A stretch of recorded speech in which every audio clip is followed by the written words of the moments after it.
So hi guys, welcome to Edu Verma. Today in this video, we will discuss R.S. Sharma's Ancient Indian History book. Chapter first, the significance of ancient Indian history.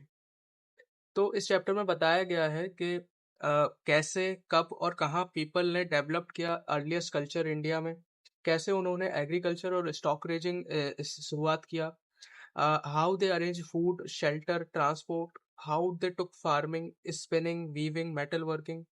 Weaving is the oldest method to manufacture fabric. How they clear forest, found villages, cities, and eventually largest kingdom. Large kingdom जैसे महाजनपद वगैरह कैसे found किए।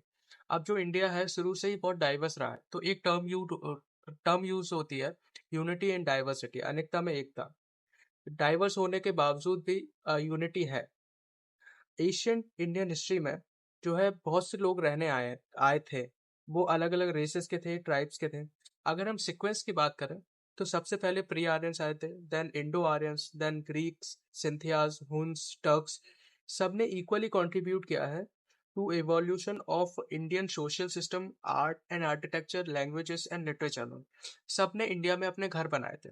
अब अगर हम location की बात करें तो नॉर्थ में आर्यंस रहते थे जो कि वैदिक एंड पुराने कल्चर को बिलोंग करते थे, जो कि संस्कृत लैंग्वेजेस यूज करते थे। साउथ में प्री आर्यंस रहते थे जो कि द्राविडियन लैंग्वेज यूज करते थे और तमिल कल्चर्स को बिलोंग करते थे, साउथ में है ना, इसी के। अब इनका एविडेंस हमें कहाँ मिलता है?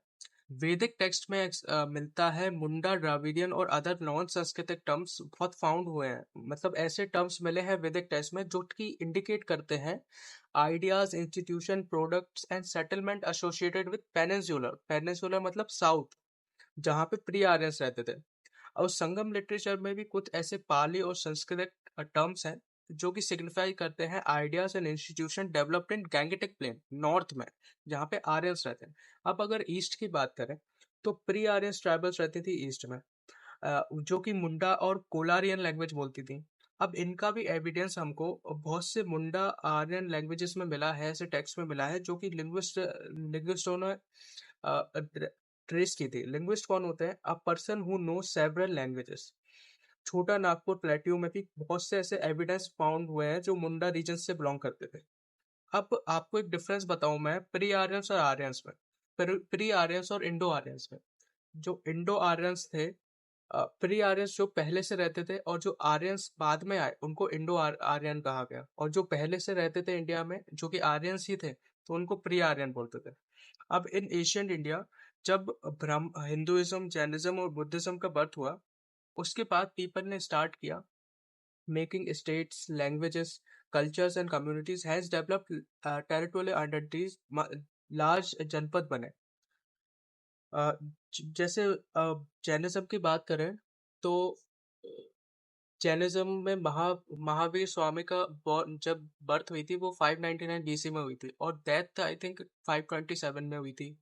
और ऐसे अगर बुद्धिज्म की बात करें तो गौतम बुद्ध की बर्थ हुए थे 563 बीसी में, और डेथ हुई थी उनकी 483 बीसी में।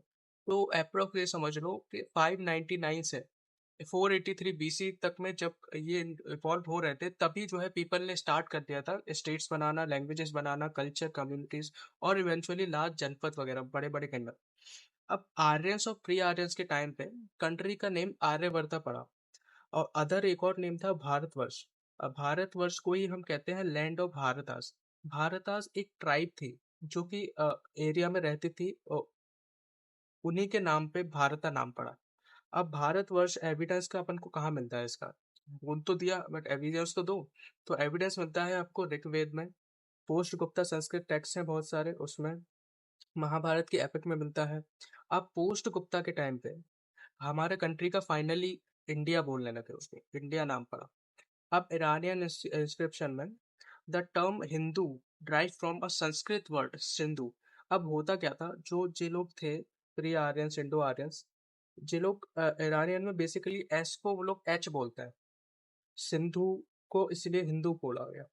First Iranian inscription mention Hindu as a district था on Indus river. It neither indicates a religion or community.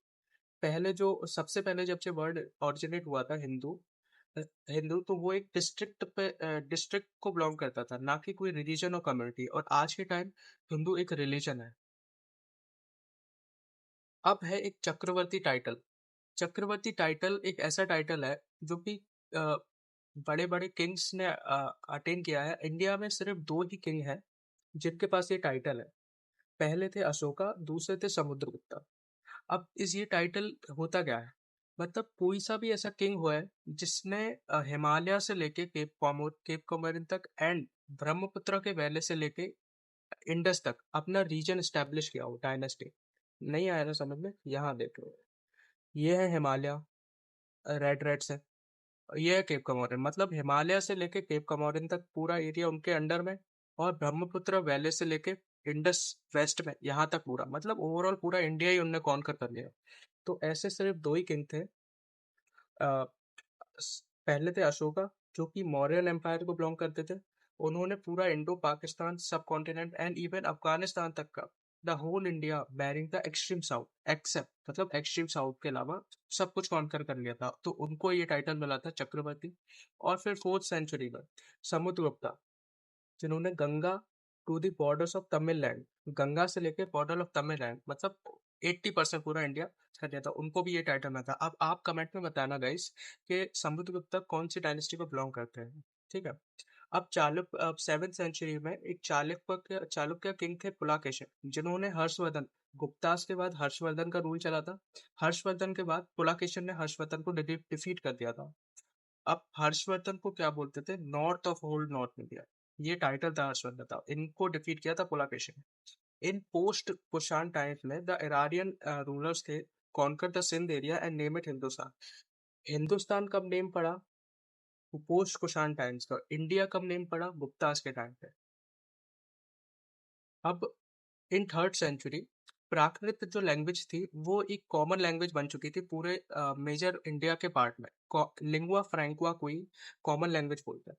अब जो ब्राह्मी स्क्रिप्ट थी, अशोका के जो इंस्क्रिप्शन थे, major rock edict, pillar edicts, वो सब जो है ब्राह्मण प्राकृत लैंग्वेज में लिखे गए थे, क्योंकि उस टाइम पॉपुलर थी, कॉमन थी। लेटर संस्कृत ने ये पोजीशन एक्वायर कर ली गुप्ता पीरियड में। ज्यादातर 4th सेंचुरी में गुप्ता पीरियड में संस्कृत चलने लगी। फिर during post period the official document फिर संस्कृत ही बन गया। अब नॉर्थ इंडिया में उस टाइम वर्ण सिस्टम भी डेवलप हुआ था। अब होता क्या था, सिस्टम ऐसा था कि जो अभी भी है, जैसे टॉप पे क्षत्रियास थे, अभी वैसे अगर आगे चल के देखेंगे आगे चैप्टर्स में तो ब्राह्मण थे। बट पहले शुरुआत हुई थी, क्षत्रियास थे टॉप पे, जो कि नोबल्स रहते थे। ब्राह्मण्स थे प्रीस्ट, जो कि पंडित लोग, वैश्य जो कॉमन थे, और शूद्र जो सर्वेंट थे। इनकी कंडीशन जो है शूद्र की बहुत ही गलत थी, बैड थी बहुत उस टाइम पे, शुरू से ही बैड रही है। Due to this they convert their religions to Christianity and Muslim में कन्वर्ट कर लेते थे, इतनी बुरी हालत थी। वुमेन्स की भी कंडीशन ठीक नहीं थी, बहुत खराब थी। अब इन्हीं कास्ट बैरियर्स और प्रेजुडाइज के चक्कर में जो एजुकेटेड इंडिविजुअल्स थे उस टाइम के, वो कोई एक्शन नहीं ले पा रहे थे जो कि मैनुअल लेबर के फेवर में, क्योंकि शूद्र का कितना लेबर ऐसा हो रहा था, इतनी कंडीशन खराब थी। प्रेजुडाइज का मतलब होता है strong unreasonable feeling of not liking और ट्रस्टिंग समबडी और समथिंग। तो यही रहा पूरा chapter first. Guys, if you like the content, please like the video, share the video among your friends also, and don't forget to subscribe the channel. Goodbye friends, have a nice day.